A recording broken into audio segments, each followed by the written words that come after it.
everybody. Welcome to this week's episode of Perfect Reload Weekly, where we take a look back at the week in video game news. My name is Steve, and I am joined, as always, by Christian Slater. Christian, how you doing this week, man? That karate game you've been playing is giving me a lot of ideas. I'm gonna sonic boom you in bed tonight. Awesome, can't wait. Street Fighter is kind of the big release of the week, right? And that was pretty much what I spent the majority of my time with this week. I didn't have a ton of time for games, Monday through Friday, but I picked up Street Fighter after work on Friday. Got it installed. We streamed that night, so if you're interested in checking that out, that's up on the channel. I went through the tutorials, messed around with the World Tour mode for a little bit. I think we played like one online match at the end. And I think I won it. I can't remember. I have not won since. I can tell you that. In all of the online matches I have done since, I have lost. In fact, I think I've only maybe taken one round. I am not good at this game by any stretch of the imagination. But that has not stopped me from enjoying the game. I am really enjoying it. I think it's the best Street Fighter since 4. It's going to take some time to see if it's better than 4, because I did really enjoy 4, but I would say it's probably leaning towards it. I still need to play with every character. I haven't done that yet. Basically just take them into the training mode, figure out what their moves are, play some CPU matches, see if I like them, don't like them. My choice of character has been a little bit surprising. So historically, I've always been a Ken or a Sagat player. In 4, I actually played quite a bit of Jury, and she's back in the game. So I tried her out, but just not really feeling it. I played some matches with Ken, and he's fine. Ken and Ryu don't really change all that much, at least to like the average player. I'm sure if you're deep into the game, you could pick apart and, say all the differences between their versions of, every Street Fighter that's out there. But I enjoyed Ken. I wanted to try JP. He looked interesting. JP is kind of the Bison substitute, I guess you would say, in this game. He has the psycho power. He doesn't, to me at least, he does not play like Bison. But I am really enjoying playing him. He is very advanced, probably a little bit too advanced for me. So I did switch over to the modern controls to see if he was able to, maybe I could get a little bit better handle on playing him with that. And it actually, because the modern controls, you don't get the full move list, it really strips away a lot what you could do with him. There are some characters I have found that the modern controls adapt really well. I actually spent quite a bit of time playing modern controls with Chun-Li. I have never historically been a Chun-Li player, but I'm really enjoying playing as her. And so what I've been doing is, when I'm playing online, I'm playing like the regular classic controls with JP and then the modern controls with Chun-Li, so I can kind of get experience with both. I really think that the modern controls, the idea in theory is that it would invite new players in and give them less of a learning curve to get into the game. And I think they do excel at that. That is, it's really well done. Essentially, it assigns all of your special moves to the triangle button or Y button on PS5 or Xbox, and based on directional push of the stick or arcade stick, analog stick, D-pad, whatever you're using, a different move would come out. But, there's only 4 directions, really. They're not doing anything beyond that. So if you have a character that has a lot more moves than that, especially somebody like JP does, you're only getting some of the moveset. And with him in particular, he's one of those characters that's all about control. You want distance. The thing I found with him is you want to be as far away from your opponent as humanly possible while playing him. I have seen people do both. I have seen footage of people playing him up close and completely dominating, and I've seen people play him far back and dominate. Because the way his moves work are, he's got that kind of classic fighting game trope of, light. You press the directional input plus light, medium, or heavy, and that's going to determine how far away that attack happens. So he makes like spikes come out of the ground, spikes shoot out of the sky, that kind of thing. So, you press quarter circle forward in light, and they'll be right in front of him. Do the opposite, do it with heavy, and they'll be full screen on the game.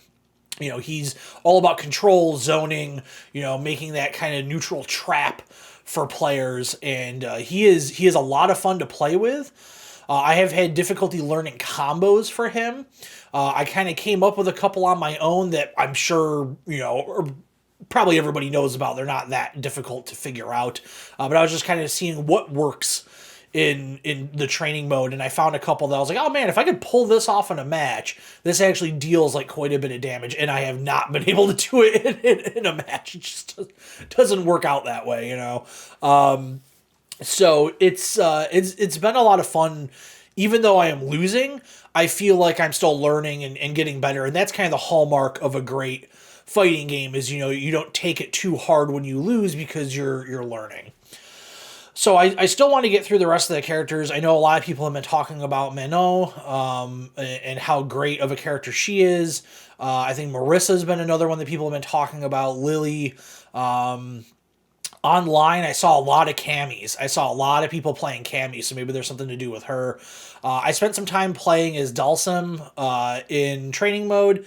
I always really liked him in concept as a character. I find him a little bit too difficult for me. And I think part of the difficulty I am having with this game is not necessarily in the controls. Although, playing an advanced character, like I would say JP is, like, obviously there's going to be a pretty steep learning curve to that, and especially if you're not skilled at fighting games, and in no way, shape, or form am I skilled at fighting games. I was decent once 10 to 15 years ago. It's been a long time since I would say that I was any good. There's maybe a couple of fighting games out there that right now in 2023, if I sat down and played, you give me a couple of rounds and it might start flooding back a little bit, like, the King of Fighters 94 through 98. I could hold my own at Mortal Kombat. I'm sure I could probably take a match or at least a few rounds if we were playing like original Street Fighter 2, stuff like that. But in terms of modern fighting games, it's been a really long time. The last two that I had to chronologically look them up. So I got into Marvel vs. Capcom 3, Blaze Blue, and Street Fighter 4. I'm not sure which one came out last out of that group, but whichever one it was, that was kind of the last one that I took like seriously. And out of the three, Blaze Blue was the one that I played the most. The original Blaze Blue, I think, which was Calamity Trigger. I actually played that quite a bit and was doing really well online. Like, I think I cracked like the top 1,000 players or something like that, or top 500 players on Xbox Live at the time, and that was pretty cool. I entered like a couple of online tournaments and got completely, totally destroyed, so that was a big, reality check with that, but I really enjoyed playing that game quite a bit. I'm not sure how deep I'm going to get into Street Fighter 6. I definitely want to play online. I definitely want to see if I could maybe get to the point where maybe I win 1 out of 3. I'd even take 1 out of 4, something like that, just to be like competent and understand the systems. The big missing component for me is the drive rush mechanic. So the drive mechanic is kind of the new feature in this. There's a drive impact, which kind of breaks through, another character's attack. If they do one, you could pull yours off and counter with it. There's also a drive parry, which is different than block. It'll have different properties depending on what they do or what your opponent is doing. And then there's the drive rush, which propels you forward. And what I have seen most people do is use it to extend combos, things like that. I watched some videos on YouTube of people breaking down some basic drive rush combos, and I just haven't been able to replicate it in the game. But to be fair, part of it obviously is lack of skill, but also part of it is, the game came out on Friday and I've only played it for 4 hours, 5 hours, whatever it may be. And I've been trying to play the different modes. The only thing I have yet to do so far is that battle hub where you're in your avatar and you're walking around that kind of like sterile room looking arcade thing, which I think is just a hub to match up with people. You can also get online via the fighting ground menu. The fighting ground menu essentially is like where all like the classic stuff is. So if you just want to do versus against the computer, versus against a local opponent, you can trigger online matches in there. That's where the training stuff is. There's combo challenges. They give you a combo and see if you can pull it off, which I did that. I did that with Chun-Li and JP.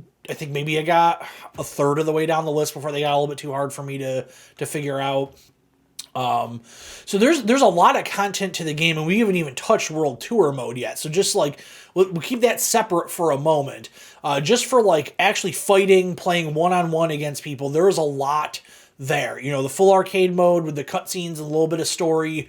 You can choose to do 5 fights, or I think the other option is 12 fights. So if you kind of just want to see the character stories, unlock some artwork, you know, you can rush through it in the 5 fights.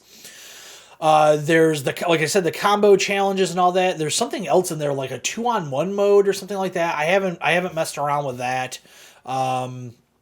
And then obviously like all your training stuff, and the training options are super robust. You know, if you're an advanced player, you know, it'll give you all the frame data you want and timing and all of that stuff. And I have some of that turned on my screen. When I was working through the combos, I had the timing meter on, so I can kind of see like, okay, am I doing this too fast, too late? Like where am I? I'm not good enough to really understand the concept of being too late, too fast, whatever it may be, but it definitely did help having a visual representation on the screen. One downside I will say, and I don't know, maybe it was somewhere in the options and I tripped it by accident, but I don't think I did, was in that trial, the combo trial thing, it defaults to just saying what to do instead of showing you the command input. You can go in there and change it to show you the command input that they want you to do, but I find that really, really weird from the perspective of wanting new people to get into this game to not have that be the default. Because if you tell me the name of someone's combo, I have no clue what that is. Could not tell you what that is. But if you show me quarter circle forward, medium, plus drive rush, cancel into whatever, like that I can at least follow along. I might not be able to pull it off, but I understand the lingo and the symbols at least to understand what it is you want me to do. So that being in there is very helpful. So yeah, before we get into the World Tour mode stuff, because it is its own beast entirely, I think it's a really good-looking game.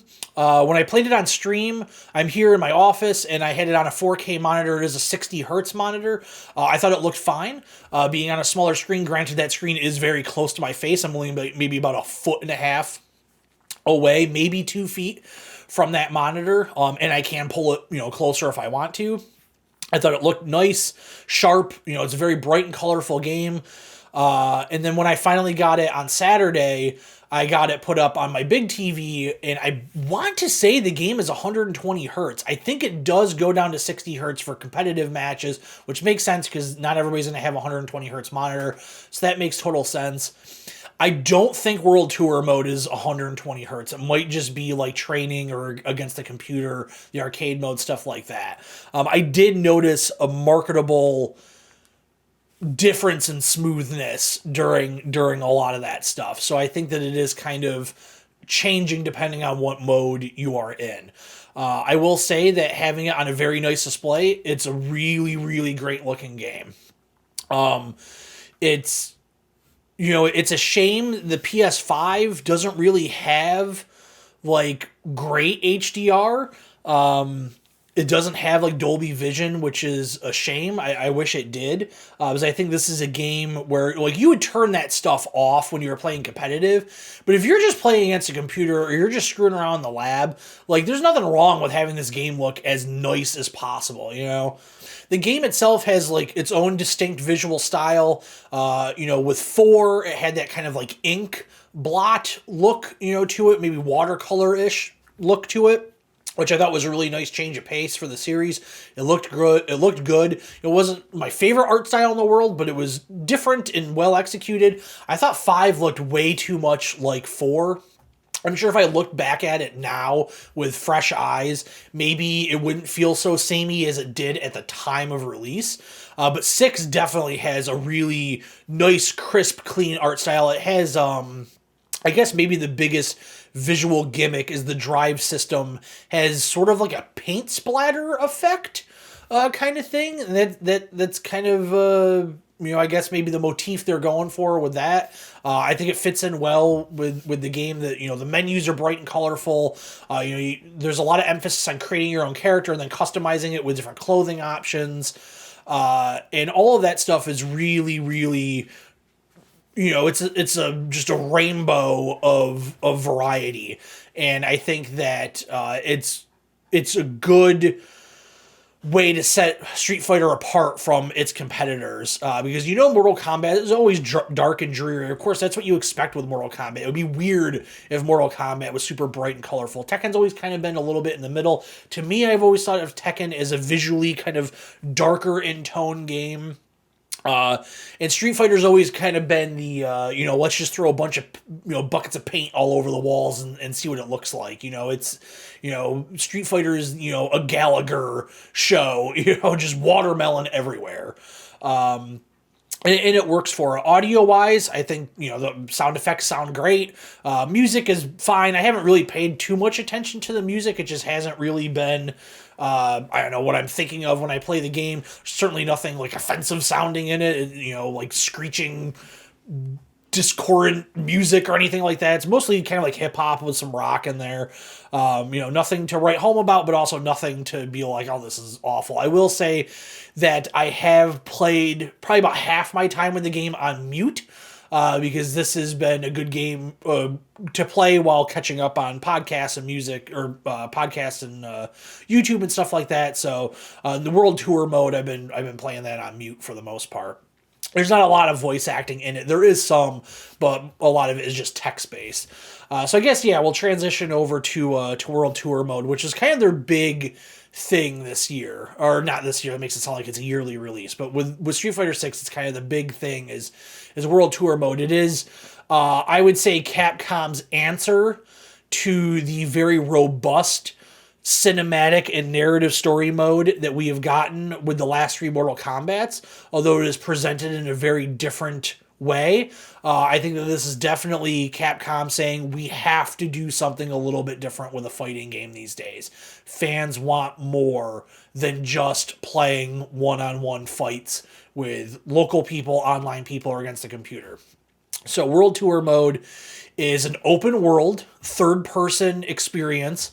The closest analog that I can think of would be the My Player mode in NBA 2K, because you are your created avatar in this world, running around, going to shops, buying things, challenging people to fights, and you can do all of that stuff in the NBA games. You can challenge people to play basketball, go to shops, buy items, all of that stuff. All of that is very, very similar. So there's essentially the framework for it. I would say that the big difference between the two is in the NBA games, it's a lot of fetch quests.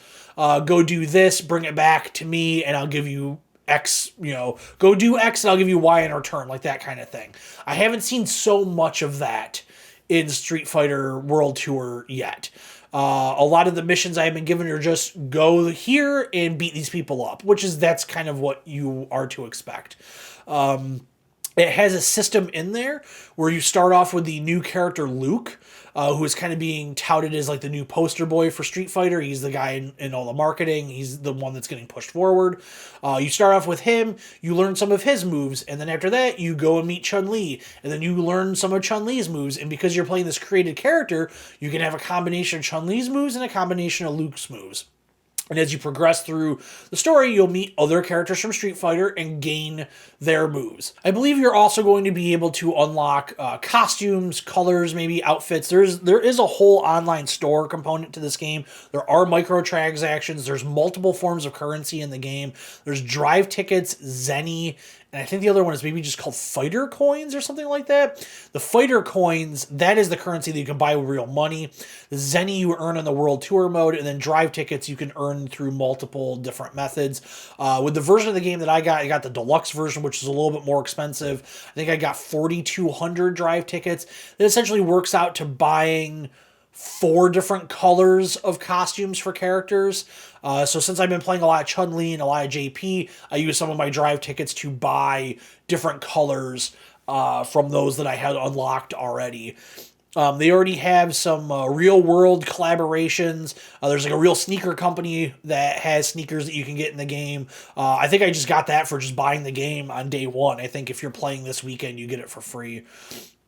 But the World Tour mode, I need to play more of it. We did a little bit of it on stream, and then just before sitting down to record this, I played another hour or so of it. I apologize for itching at my nose a lot. My allergies are just out of out of control this week. It is the worst it has been in years.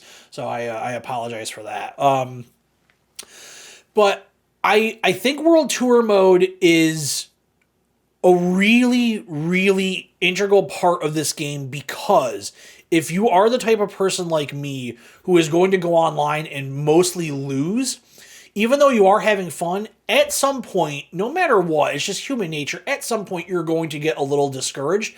Not necessarily enough to like stop playing the game or anything like that, but you want to take a break. And in previous versions of this game, what are you going to do if you take that break? I guess you could just go play against a computer, but maybe you just want something a little bit different, and then ultimately what does that lead to? That leads you turning off the game, playing a different game instead. With this, you can at least go to this World Tour mode. The fights are truncated, boss fights, so to speak, are like the actual like best 2 out of 3, like a traditional Street Fighter matchup would be, but the other ones, like fighting against the citizens of Metro City, they're 1 round. And a lot of times, if you're, higher level than them, it's only going to be 6-7 hits, and then it's over with. There's places to explore in the city. I've already been able to climb up on top of some buildings. I've met some characters that are like way too high level for me to fight. So it's like, you make that mental note, okay, I could go back at this point later on in the game and challenge them when I've leveled up a little bit. It's got a really good carrot on a stick. In front of you, this idea that you're going to meet all of these different Street Fighter characters throughout the game, and in return, that means you're going to be able to customize your ultimate Street Fighter character and have crazy moves that could lead to combos that you would never, ever be able to do before. So I think there's really something there to it. It is, light on story, I guess I would say. It's pretty generic, it's pretty basic, the writing is not great, but I don't really think that that's why you're there. Whereas Mortal Kombat has really tried to make it where that game is story first, and they are trying to put a lot of time and effort, energy, and resources into their story and make it very like cinematic and, very high quality. Street Fighter is more like, it's still about just playing the game and doing these fights and unlocking things and exploring the city. And there is some story there for you. It's a loose framework. It's not necessarily, the support beam that's holding up the whole game. And I think that that's probably a good idea for them. They can always do more later on, Street Fighter 7 or whatever, they can improve upon what they started with this. But that's pretty much, it for Street Fighter. I am going to stream more of it, at least once more, if not more than that. I'm not sure if that's going to be Monday night, the day you're seeing this, or Tuesday night, but I will post to my community tab. I've been doing that, so if you're not checking that, I've been posting in the community tab on the page for my streaming schedule. I can't do a set schedule. I know that that's what they always tell you, is you got to have a set schedule. I just can't do that. Real life just doesn't allow for that. But I want to stream 2 to 3 times a week. I've pretty much committed to Saturday nights being when I stream Star Trek. I did that last night, and we'll do that next week. But other than that, it's all going to depend on my schedule for the week, what I got going on, stuff like that. But yeah, Monday, Tuesday this week, more Street Fighter. I'm not sure what we'll do yet. I don't know if I want to do more World Tour or if I want to just hop in and play some online matches. Maybe we'll just do a mix of both, 50-50 kind of stream, that sort of thing. But I would highly recommend Street Fighter 6 if you are a lapsed fighting game player like I am. I think that this one is solid enough to bring you back into the fold. It's got a lot there for single player players that don't necessarily want to go online because maybe they just don't want to go online, maybe they just don't want to lose a bunch, whatever it is, whatever your reasons for not going online. I think there is enough to justify the price tag of the game to get something out of it, between the combo trials, traditional arcade mode, all the crazy stuff in the lab, learning different things, and then this massive open world battle hub, or not battle hub, that's a whole separate mode, world tour mode. So aside from Street Fighter, the only thing, like I said, last night, stream more Star Trek Resurgence. We're going to stream that every week until we finish it. Would like to get to a point where I can stream it more than once a week just to get more time done. I also need to stream a little bit earlier. I've been streaming at about 8:30, 9 p.m. on a Saturday night. And for most people, it's like, oh, that's not that bad. That's not that late. For me, that is starting to get late. I get up very early. I get up 6 a.m. or earlier on the weekends because I have a dog that decides that that's when we need to get up. So that's when we get up. So by 9 p.m., I'm starting to fade a little bit, because I know that, I got to get to bed soon and then I'm just going to get woken up, super early. Although I give him credit, he let me sleep in a little bit today. So that was nice of him. But yeah, my thoughts, if you haven't seen the stream, I suggest checking it out if you're curious about the game. It's made by ex-Telltale people, so if you miss those Telltale games, I know that they have another one coming out soon, is that studio's kind of back in a way.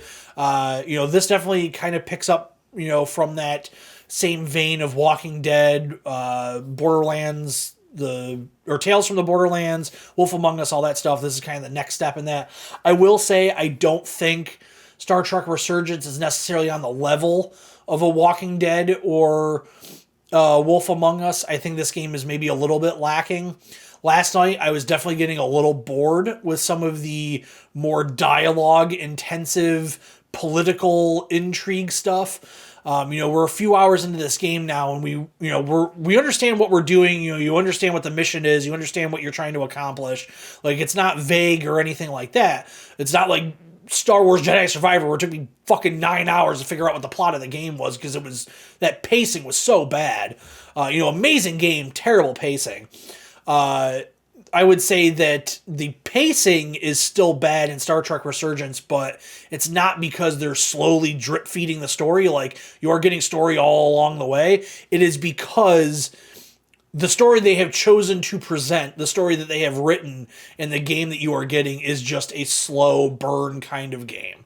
And a lot of Star Trek episodes were like that, but there were also a lot of Star Trek episodes that were very balanced between action, and I don't necessarily mean action like people fighting and warships shooting phaser beams and all that stuff. Like, not necessarily that, but just, pacing and how we're approaching the story, building tension and drama and all that. There was a large chunk of the game last night where we're in this negotiation between these two rival alien races, and there's no music underneath the dialogue, so there's nothing there to help you with that tension and help you set the mood. It was just listening to people talk. It was like listening to a radio drama in a way, and it was very bizarre, and it kind of took me out of the game. And then not long afterwards, there's a scene where you and two other people are talking about what just happened, and they had this very dramatic music underneath, and it just shows you the power of scoring, where it was like, man, instantaneously, this feels way more engaging than that 20-minute cutscene, essentially, where we only interacted maybe 5 times. So it's a little odd, but I am committed. We are going to get through that game. The next stream will be this coming Saturday, so I am looking forward to that. But that is going to wrap up what I have been playing, and we'll be back in just a moment with the news. And we're back. It was a little light on the news this week, I will say. We're in that area where everything's getting announced, so it's going to be a little light over the next couple of weeks outside of, the Xbox showcase coming up and the Ubisoft stuff and, Summer Games Fest, stuff like that. That's where the majority of the news is going to be. So there's not a lot happening, but when we had the Sony showcase not long ago, that was the debut of the Metal Gear Solid 3 remake, and coming out of it, a lot of people had questions, rightfully so. Anytime a beloved game is remade, there's going to be a lot of questions, and even maybe more questions because of the fact that the creator of that franchise, Hideo Kojima, is no longer with Konami, and Konami itself, a former powerhouse in video games, doesn't really make games anymore. So there were a lot of questions surrounding it, and there were some answers, at least. IGN got an interview with Konami or the developers. I'm not sure who it was with. The article I have is from Video Games Chronicle, but they were able to answer some pretty big questions about the game. I could picture myself playing Snake in a movie. I'm stealthy. I'm willing to go deep. I'll get all method with it and eat a snake. Yeah. To be honest, man, I would love to drop you off in a jungle somewhere, let you get all method actor with it. That would be lovely. But the biggest thing, first off, was no, Hideo Kojima is not involved with this, and Konami itself is not making the game. They are passing off development responsibilities to Virtuos. Virtuos, if you're not familiar with them, they've been around for a little while, almost 20 years now. They started off producing Monster Jam Path of Destruction in the Xbox 360 area. After that, they started doing a bunch of iOS ports, things like that. They did the Final Fantasy X and X2 remasters for the PS3 and Vita. They did ports for Batman Return to Arkham. They did support work on the 2 Horizon games. They've done Switch ports, all that kind of stuff. The most recent thing they did, which unfortunately was not met with great fanfare, was the Spacer's Choice edition of the Outer Worlds. That game launched in a very broken and buggy state, and that was the kind of last thing they did. And so now, hopefully they've maybe got some of those issues under control, and they're going to be able to do a good job with Snake Eater, because this is, I would say, as a casual fan from the outside looking in at Metal Gear Solid, the ones I personally hear people talk about the most are the first one, the fifth one, and Metal Gear Solid 3 Snake Eater, which is being remade as Metal Gear Solid Delta Snake Eater, which makes sense. I understand why they don't want to put the number 3 on it. If you've never played it before, maybe that would make you think that you need to play 1 and 2, which I don't believe you necessarily have to. Another piece of news that came out about this, which I was actually really surprised about, is they said that they are not bringing back any of the voice actors, and that's kind of a big deal because David Hayter voiced Snake and then was kind of unceremoniously dumped in favor of Kiefer Sutherland for the last, essentially, 2 Metal Gear games, the Metal Gear Solid 5 proper, and then the Ground Zeroes kind of prequel mini thing that they did. So they're not coming back. So they're just using the original voice lines from the game, which is fine. You don't necessarily have to redo those or get the actors in to re-record lines that already exist. But what is a little strange is they said about this remake, there's new content in the remake. So does that mean it's just going to be maybe text instead of speech? Are those characters not involved? Like, that leads kind of some more questions on that end. So I'm kind of curious about that. I know a lot of fans are probably hoping that this would maybe mean the return of David Hayter to the series, get him in there to record new dialogue, but it's just not going to happen. I am curious about the game. I don't know if I'm curious enough to buy it day one. And of course, we don't even know when it's coming out. But I am looking forward to seeing what they do with it, because I was not a Metal Gear Solid player really at any point in my life. It was a series that I've played very little of. I remember playing a demo of the first one. I don't think I ever played any of 2 or 3. I remember buying Metal Gear Solid 4 for the PS3 like well after it came out. I think I got it for like under $10. Maybe played the first couple of hours of it. I did play Ground Zeroes to completion. I did enjoy it. Played a little bit of 5, and I did enjoy it. I think if I was going to play one, it probably would be 5. I did watch like a full playthrough that somebody did on YouTube of the entire game, and after watching them, it didn't necessarily make me want to run out and go play the game, but it did at least put that thought in my head of like, oh, I guess I could play this game. Maybe this is something I would be interested in. So I am curious because story-wise, 3 Snake Eater is probably the one I would be most interested in. I always had a fascination with the villains of Metal Gear and all the weird mechanics that Kojima would put into the game with those characters, and the idea of like changing the camouflage and all that stuff. I always thought it was just kind of interesting, I've talked about this before, but I'm making it a point to try different games, to break out of my comfort zone. I started doing that last year. I haven't really done it this year simply because there hasn't really been anything that's come out that I've been interested in that is like out of my comfort zone. So we'll see as the year progresses, if that continues to happen. It's not out of the fact that I'm just being stubborn this year. It just hasn't really come up, and we're, essentially halfway through the year at this point. So I don't know. But, I hope this maybe means that Metal Gear is going to kind of come back in a way. I think it would be weird to reboot the series entirely without Kojima. It definitely doesn't seem like Konami is in any state of mind to sell the rights to him or anything like that, or give them back. I don't think they're going to be able to pull him in to do it. He's already working on other stuff. I assume there's just probably too much bad blood there. The only thing I could possibly see is if someday Konami gets sold, maybe to a Microsoft, and Kojima has, a working relationship with Microsoft, where it could be, like, hey, we own Metal Gear now, and, we've done stuff in the past together. Are you interested in taking your series back? And to be honest, Kojima could also just say no. Just be like, no, I kind of did what I wanted to do with that series, and I've moved on and I'm making other things now. It doesn't necessarily mean that, if he ever gets it back, he actually wants to do anything with it. We don't know. You can't read the guy's mind.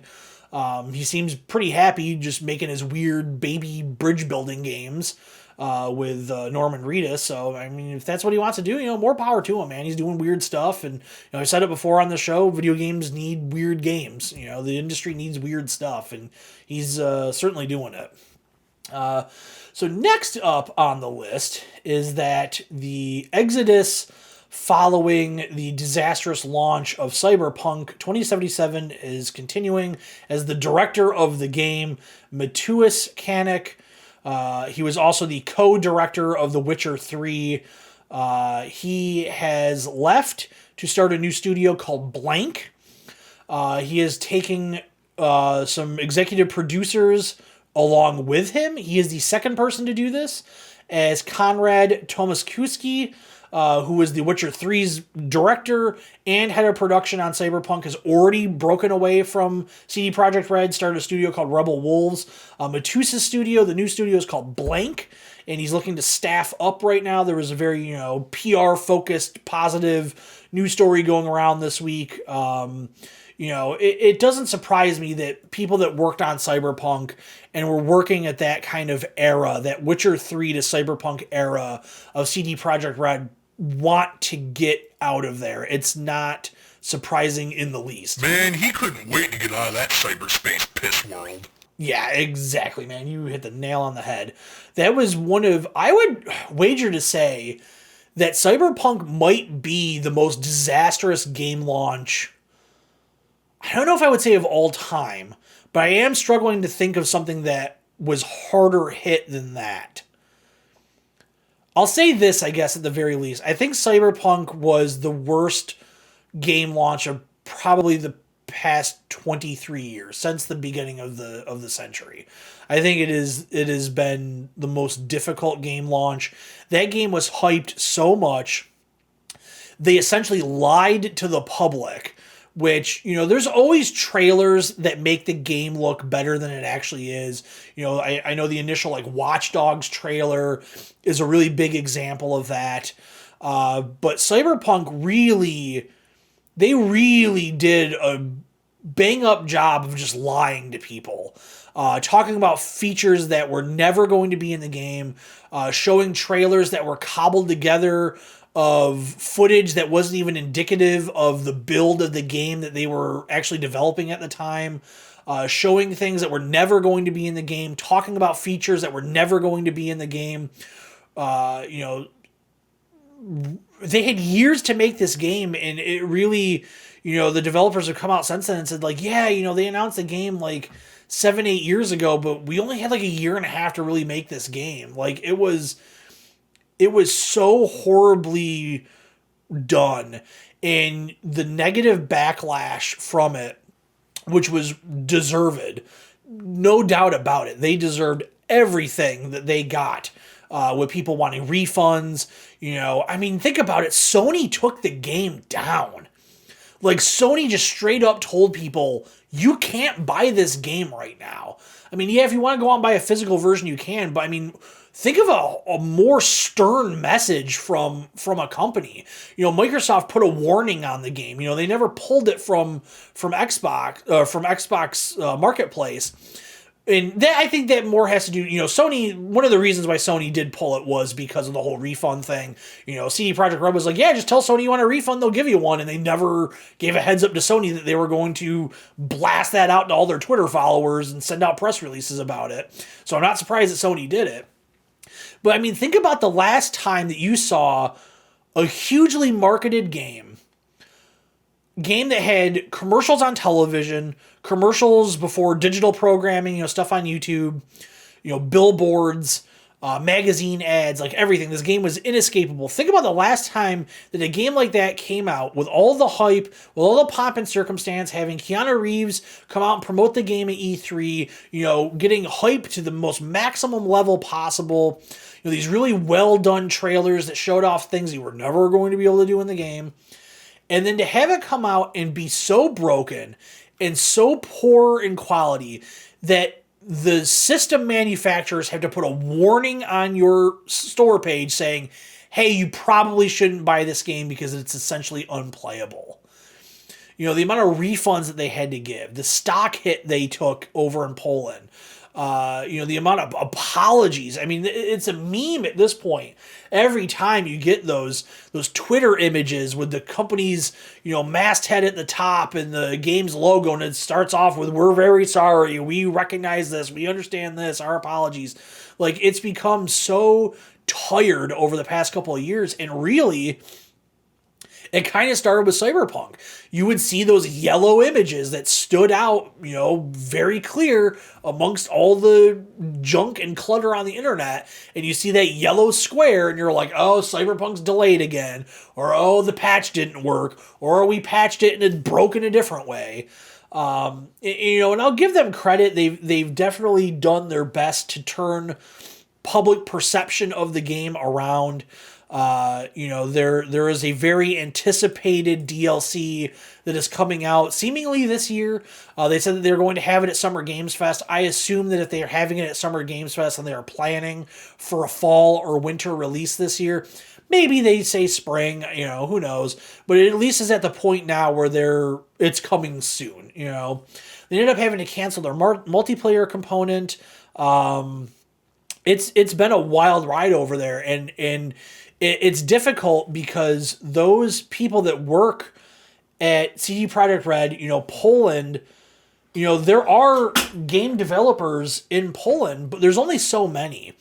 And so if they want to get away from CD Projekt Red and maybe not get burnt out and treated poorly by management, where are they going to go? They're going to have to leave their home country. They might have to go to a country where they don't speak the language.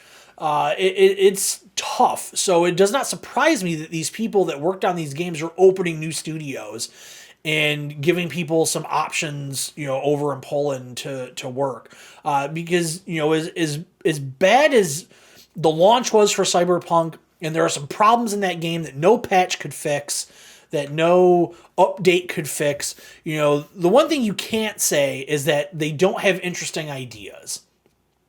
They don't have interesting concepts, because the whole idea of the Cyberpunk game, if it was well executed with a better written story, that is an all-timer. It's so funny because you think of that game as just this crater in video game history, but it is such a fine line. It is so close. As bad as it bombed when it came out, it is so close to being an all-time great game.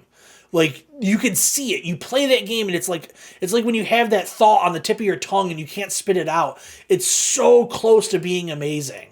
And it's just like, man, if they had just not made these very obviously dumb decisions that they made along the way, this conversation will be totally different. So it's a shame, but I hope that, Matus and Conrad come out with some cool stuff.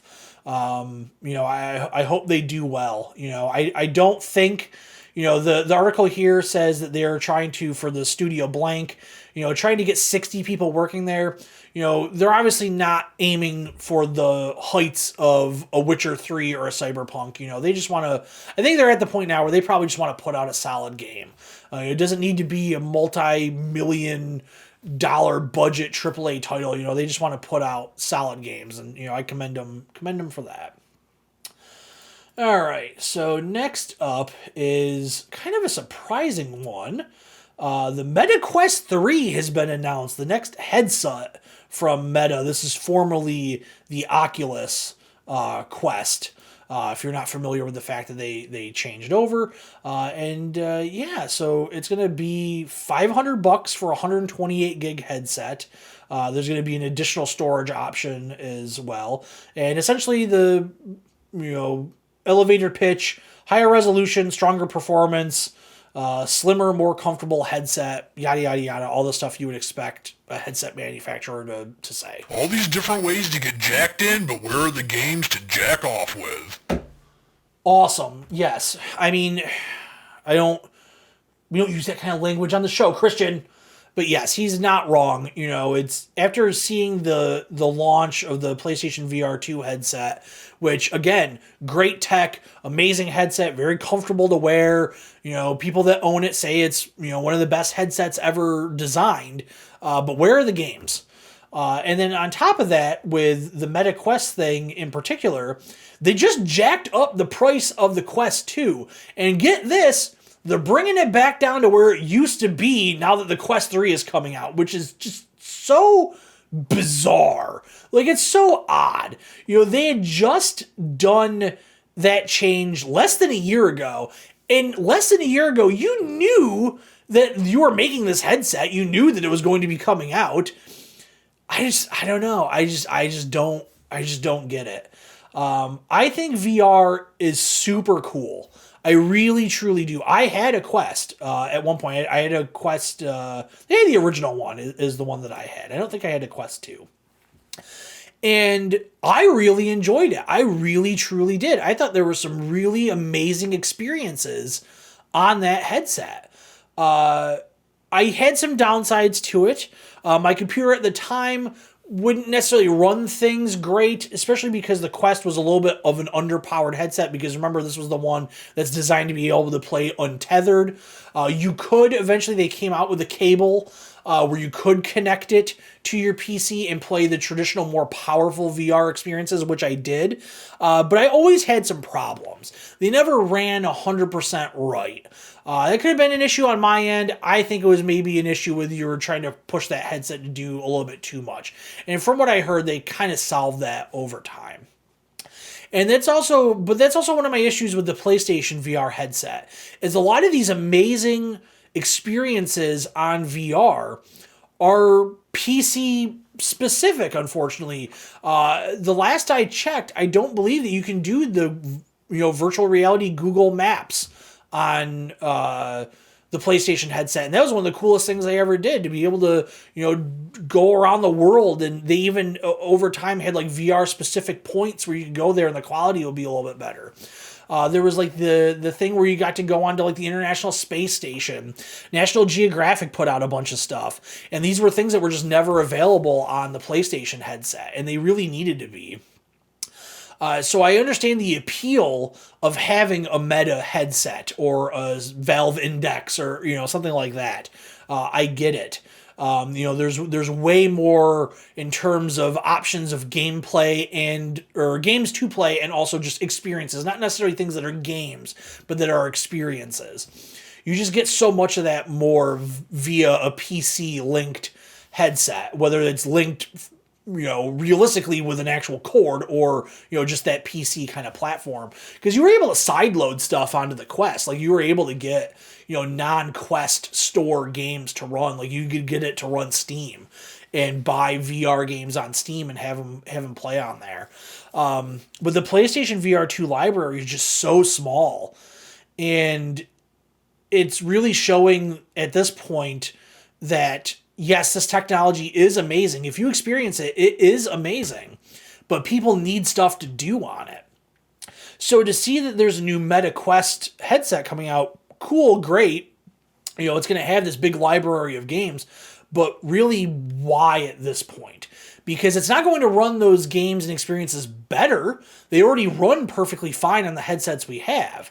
The only reason to really get this is because there are presumably lurking out there VR games and experiences that require more power, that are filmed or developed in a way that would take advantage of better lenses in the headset. But you just don't hear about that. Sony said that they were going to have this portion of their showcase that focused on VR, and yes, they did, but none of those were experiences that I feel you couldn't get on an existing headset. And they certainly didn't feel like an experience that would make me run out to spend $600 on their headset. You cannot spend $600 on a virtual reality headset that is not being supported with new games. And the games that do kind of trickle out of this very, very narrow drip stream of VR development, those games are not system sellers or headset sellers, however you want to frame it. I think a lot of people were right in wishing that like Half-Life Alyx would come out, because the Valve Index, the headset that Alyx was kind of designed with, that's a really expensive headset. I think still to this day, it's the most expensive headset out there. That's just out of a lot of people's budget. I think it's almost double the cost of a VR2. I think it's like $1,100. It might be cheaper now, but I think at one point it was over $1,000. So I just don't understand Sony's strategy with having the lack of games, and I don't understand Meta's strategy of pumping out another headset and not having a slew of new games and experiences that require the power of a new headset to enjoy them. It's that argument about when the PS5 and the Xbox Series X came out. There were very few games that were absolutely exclusive to those consoles. There were great games that came out, like Miles Morales on the PlayStation 5, but that also had a PS4 counterpoint, so it wasn't a natively developed PS5 game. And it's kind of the same argument all over again, just a few years later. So I truly don't understand it. I don't know. I hope somewhere out there, there's some developer that's willing to put up the money, or some publisher willing to put up the money, and we'll get some amazing AAA VR experiences that would get people to run out and buy a headset. But it just hasn't happened yet. So that is going to pretty much wrap up the news. Like I said, it was a light week, but we have a lot coming up. So I wanted to go over the schedule for the channel and event coverage, because we have events happening. Like I said, there's no E3. E3 has been canceled, but that doesn't mean that they're going to stop announcing games, because Jeff Keighley exists. And Keighley's event, Summer Games Fest, is happening this week on the 8th. Now, unfortunately, it is happening while I'm at work, so I will not be able to live stream it. So I'll be doing the same thing I did with the Sony showcase. I will be filming my reaction Thursday night, and it'll be up Friday morning on the channel. The Xbox showcase is on the 11th, which is a week from the day that I'm filming this, so it's next Sunday, or this coming Sunday when you're watching this. And since it's the weekend, I can live stream it. And I'm actually not going to be alone. I actually am going to have a physical guest here on the moon base in the laboratory to do it with me, which I think is going to add a lot to it. I can only accomplish so much being one person talking out into the void. I always operate better when I have someone else around to bounce things off of. Whoa, wait, we're gonna have a guest over here? Yep. Like, seriously, you're gonna allow another human being into this lair that you call home? Isn't that weird goth guy that is always hanging around outside? What goth guy are you talking about? What weird goth guy? Dude, he's all in black, he's always talking about techno music and Sonic the Hedgehog. He's all the building blocks of a certified typo-negative goth boy. Yeah, he's not goth. He's just a normal person. What the fuck is wrong with you, man? Yeah, it's him, though. Yeah, he's coming to do it. So my buddy Davis will be live streaming with me. So it'll be a little bit different look to everything, because we're going to have multiple cameras, multiple microphones, all that stuff. So things will look a little bit different. But one of the kind of nice bonus of that is, since I also film this show on Sundays, is he's going to stick around afterwards, and we're going to do a full regular episode of Perfect Real Weekly, which will be up the following day on that Monday. And in that, we will give our, after thoughts, our thoughts after watching the Xbox showcase. Now, also happening that day is the Starfield Direct. And I thought about this. Do I want to like live stream that because I theoretically could, or do a reaction video or whatever it may be? But I figured it is just one game, and I just don't think that would be that interesting. So instead, what I'm going to do is just on my personal time, probably that same night, because I am very interested and excited in Starfield, I will watch that on my own and then just formulate my thoughts, and I will get into it on the following week's episode of this show. And I think that'll probably be the smart thing, because even though they are, doing their own show focusing on Starfield, I get the feeling that at the Xbox showcase we'll at least get a new trailer. I can't imagine at no point during that show they don't talk about Starfield, so I think we'll see a little bit of something there. So it'll give us something to talk about. And then after that is the Ubisoft Forward. Now, the Ubisoft Forward, which is their presentation, they were actually still one of the few people left that were doing a big E3 presentation. So this is kind of their own thing. That's happening, but again, I will be at work when it is happening because it's happening during the middle of the day, and that is on the 12th of June, which is a Monday. So what I will do is when I get out of work, just like the Sony Showcase and the Summer Games Fest, I'll watch it, record my reaction, and it'll be up on the channel that day. So that kind of breaks down the schedule, for all the event coverage. I'm not going to do anything for any of the other shows. There's the PC gaming show, the Devolver presentation. I'm not going to do anything with that. Obviously, I will pay attention to all of that and make notes of interesting things coming out of it, but they'll just kind of wrap into the news section of this show instead of dedicating whole videos to that. Because if I'm taking all this time to watch all this stuff and record reactions or live stream or whatever, it's going to take away time to do live streaming of the stuff I want to do. Like, I want to play more Street Fighter on stream, play more Star Trek on stream. So I want to make sure I have the time and the ability to do that. So that kind of gives you an idea of what's going up. Other than that, on the channel, we had a recent episode of Full Motion Sickness. We did Double Switch. It was fun to get back into doing that. I'm going to try and do another one within the next couple of weeks. And I also need to get back to work on the next, proper Perfect Reload video. The last one we had was the fighting game one from a little while ago. So I'd like to get another one out by summer's end. So that should be doable. But that's going to pretty much wrap up the show. We got just so much coming up over the next couple of weeks. I am excited. I hope you are excited. I'm excited because it gets me more involved with the channel and doing stuff. I've really enjoyed doing all the streaming and everything, and of course, I'm looking forward to hearing about new games. I hope you are too. So while this sits and this episode stands, none of that stuff has been announced yet. So maybe leave a comment below. What are you looking forward to, or what are you hoping that you see out of Summer Games Fest, the Xbox Showcase, and the Ubisoft Forward? So before we head out, Christian, anything you have to offer to the fine people? I'm going to destroy everything you love if we don't have hot dogs for dinner tonight. Awesome. I appreciate it. Take care, everybody, and we'll see you soon.